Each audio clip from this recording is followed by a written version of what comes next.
flavor. And speaking of streaks, Montreal's stoppage of Carolina not equaled by Cleveland as New York's won 9 straight, the longest postseason winning streak in franchise history. They're the 13th team in NBA history to get on a 9-game run in a single postseason. Of the previous 12, all but one reached the NBA Finals, which makes sense because you win that many in a row. You're talking about spreading it out over a number of series, right?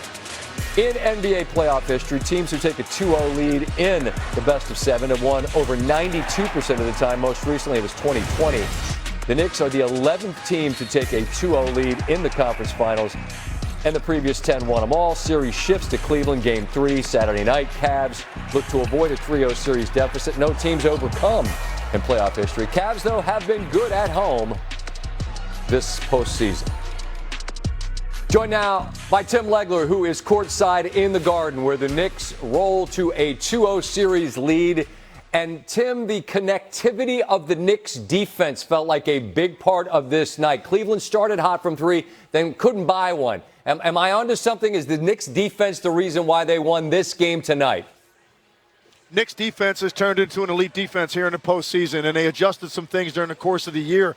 You know, their efficiency of their offense, Scott, has helped that defense because when you're taking the ball out of the net a lot, that's what you're going to get. Defensively, you can set up, you can see the ball in front of you, and you can execute the game plan, and you get the appropriate matchups that you want. Their offense has helped to a great degree, and there's no doubt that the Cleveland Cavaliers' three-point shooting failed them in this game because that's the shot you're going to have to make if the Knicks are going to be this connected off the dribble in the way they're going to protect the lane. You're going to have to knock down your share of three-point shots, and tonight just wasn't Cleveland's night. And on the other end, Josh Hart had an answer for that with 5 of his own because Cleveland decided to leave him most of the night, and he made him pay. Brunson was ordinary to below average in terms of his scoring. I think he had 17 against Atlanta, but that was the game they won by like 50 points. But he had a career high in the playoffs in assists. If you tell Cleveland and Coach Atkinson, hey, he's going to get 19, they're going to feel good about their chances. How did Brunson facilitate and put others in a position to hurt Cleveland?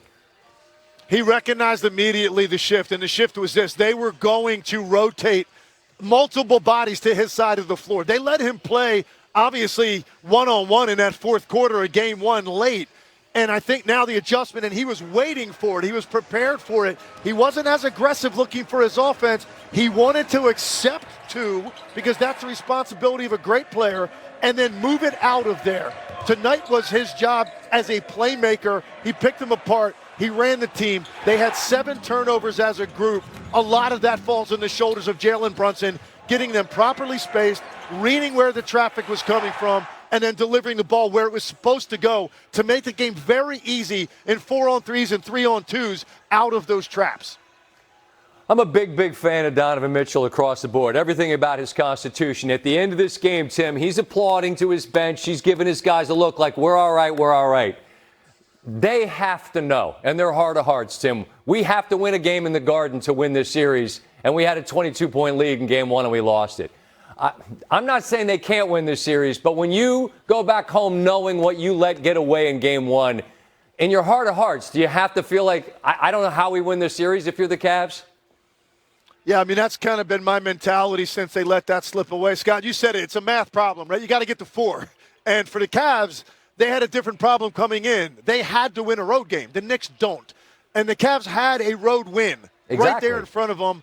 We're not able to close the deal. So I was really curious to see how they came out tonight. I expected the Knicks to be much better offensively early in the game because it took them a while to find their rhythm after that layoff. And they were better offensively in the first half. But there, you look up, and the Cavs are right there. So I think they took the first punch. Emotionally, they were in the right place. But once the run came, that's when you kind of felt a little bit that loss of Game 1 carried over in that moment. Were they going to be able to answer that run or stop the bleeding if the Knicks were able to get separation in the second half and the Cavs weren't? And they still haven't solved the Jalen Brunson riddle because he went ISO mostly in the fourth quarter overtime of Game 1, got a win. Tonight, a lot of traffic. He picks them apart. They haven't figured out that end of the floor. That's the biggest challenge for the Cavs, as well as you have to get better shooting out of your role players around the star guards. And Sam Merrill, And Max Strus, guys like that, you know how much I appreciate what they do. Of course. The way I made my living. And I expect them to be better at home because those guys are too elite, particularly Merrill, who had great looks in the first half and could have made a big difference. I know he's beating himself up a little bit. Those guys will be better in Cleveland. I expect the offense to be better.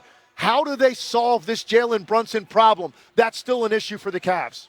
Cleveland has been fantastic at home. They are going to have to be. New York now just 2 games away from making it to the NBA Finals. Tim Legler, appreciate the time. We'll talk Saturday, all right? You got it, Scott. Thanks, pal. So we were just a 2-0 series lead in the Eastern Conference Finals. Jalen Brunson, who went absolutely berserk in that fourth quarter comeback, was pedestrian in terms of his scoring, at least early, but facilitating. 5 assists in the first half, only 2 points scoring.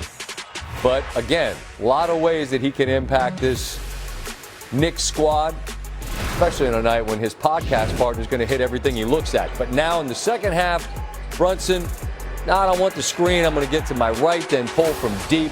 That puts New York up 3. 14 assists on this night, and Brunson, Cat gave the outlet, Brunson with the dish to Hart. Then it's Brunson drawing the attention of everyone on Cleveland, and wide open is Hart.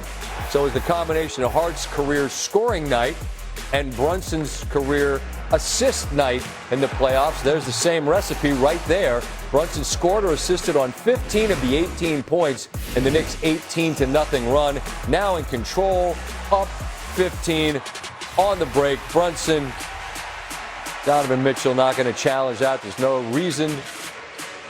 Up 17, and then it's Brunson one more time to Mikal Bridges. 19 points, 14 assists. That's the most in a playoff game by a Knick since Charlie Ward in '98. Here's some thoughts after the Game 2 win. I think it's an advantage for us, learning how to play differently. There are going to be times where one game plan is going to be different than the next. And so being able to adjust and learn on the fly and adjust on the fly it's something that we need to continue to get better at. But I think we've been doing a great job of it. We just got to continue to be open to figure out how we can win the next game. As an MVP candidate, Jalen Brunson's job is to make the game easier for his teammates, and that's what he did. If you don't send the second guy at him, he's got a pretty good chance of scoring it. If you send the second guy at him, he's going to make the game easier for his teammates. He's going to find them. They just have to step up and make shots. So it starts with Jalen as an MVP candidate, but also it ends with his teammates making shots. Game 3 Saturday night in Cleveland.